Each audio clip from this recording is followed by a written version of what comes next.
Relações de além-túmulo. As diferentes ordens de espíritos estabelecem entre elas mesmas uma hierarquia de poder? Há entre elas subordinação e autoridade?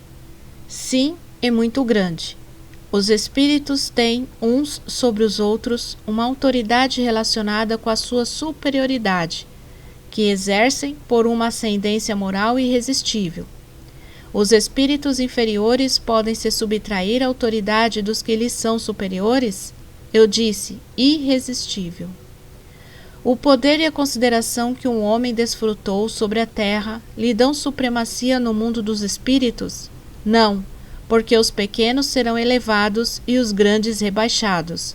Lê os Salmos. Como devemos entender essa elevação e esse rebaixamento? Não sabes que os espíritos pertencem a diferentes ordens, segundo seus méritos? Pois bem, o maior da terra pode estar na última categoria entre os espíritos, ao passo que o seu servidor estará na primeira. Compreendes isto? Não disse Jesus, aquele que se humilhar será elevado, e quem se elevar será humilhado? Aquele que foi grande na terra e se encontra inferiorizado entre os espíritos, experimenta com isso humilhação? Frequentemente muito grande, sobretudo se era orgulhoso e invejoso. O soldado que depois da batalha reencontra seu general no mundo dos espíritos, reconhece-o ainda por seu superior? O título não é nada, a superioridade real é tudo. Os espíritos das diferentes ordens estão misturados? Sim e não. Quer dizer, eles se veem, mas se distinguem um dos outros. Eles se evitam ou se aproximam segundo a analogia ou a antipatia de seus sentimentos, como acontece entre vós. É todo um mundo do qual o vosso é o reflexo obscuro. Os espíritos da mesma categoria se reúnem por uma espécie de afinidade e formam grupos ou famílias de espíritos unidos pela simpatia e pelo objetivo que se propuseram.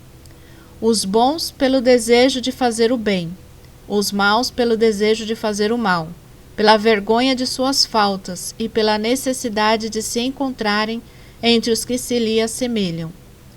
Tal uma grande cidade onde os homens de todas as categorias e de todas as condições se veem e se encontram sem se confundirem, onde as sociedades se formam pela analogia de gostos, onde o vício e a virtude convivem sem se falarem. Todos os espíritos têm reciprocamente acesso uns entre os outros. Os bons vão por toda parte, e é preciso que seja assim para que possam exercer sua influência sobre os maus. Mas as regiões habitadas pelos bons estão interditadas aos espíritos imperfeitos, a fim de que estes não as perturbem com suas más paixões. Qual a natureza das relações entre os bons e os maus espíritos?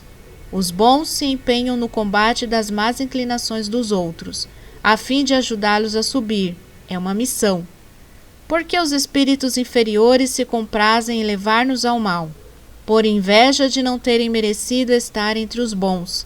Seu desejo é impedir o quanto possam os espíritos inexperientes de alcançarem o bem supremo. Querem que os outros experimentem aquilo que eles mesmos experimentam. Não vedes o mesmo entre vós? Como os espíritos se comunicam entre si? Eles se veem e se compreendem. A palavra é material, é o reflexo do espírito. O fluido universal estabelece entre eles uma comunicação constante.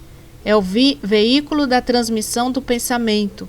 Como para vós, o ar é o veículo do som, uma espécie de telégrafo universal que liga todos os mundos e permite aos espíritos se corresponderem de um mundo ao outro. Podem os espíritos reciprocamente dissimularem seus pensamentos? Podem se ocultar uns dos outros? Não. Para eles, tudo está a descoberto, sobretudo aos que são perfeitos. Podem se distanciar, mas se veem sempre. Isto, entretanto, não é uma regra absoluta, pois Certos espíritos podem muito bem tornar-se invisíveis para outros espíritos, se julgam útil fazê-lo. Como os espíritos que não têm mais corpo podem constatar sua individualidade e distinguir-se dos outros seres espirituais que os cercam, constatam sua individualidade pelo perispírito, que faz os seres distintos uns dos outros, como o corpo entre os homens. Os espíritos se conhecem por terem coabitado a terra? O filho reconhece o pai, o amigo, seu amigo? Sim, e assim de geração a geração. Como os homens que se conheceram sobre a terra se conhecem no mundo dos espíritos. Vemos nossa vida passada e a lemos como num livro. Vem do passado de nossos amigos e de nossos inimigos, vemos sua passagem da vida para a morte.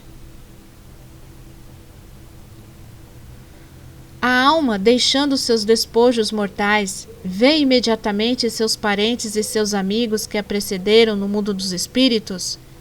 Imediatamente não é sempre a palavra, pois, como vos dissemos, ela precisa de algum tempo para se reconhecer e sacudir o véu material.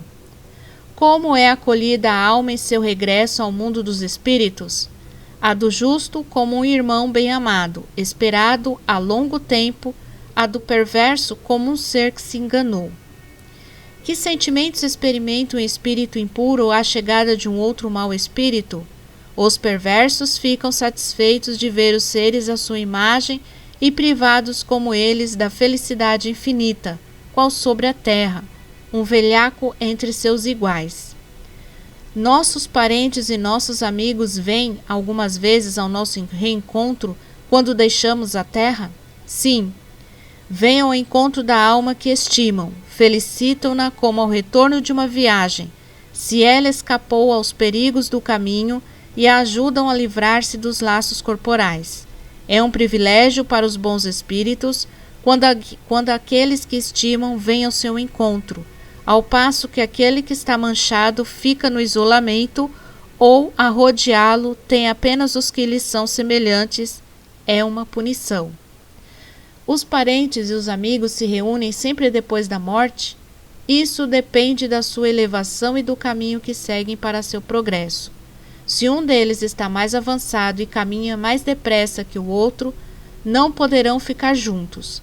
Poderão ver-se algumas vezes, mas não estarão reunidos para sempre, senão quando puderem marchar lado a lado ou quando tiverem alcançado a igualdade na perfeição.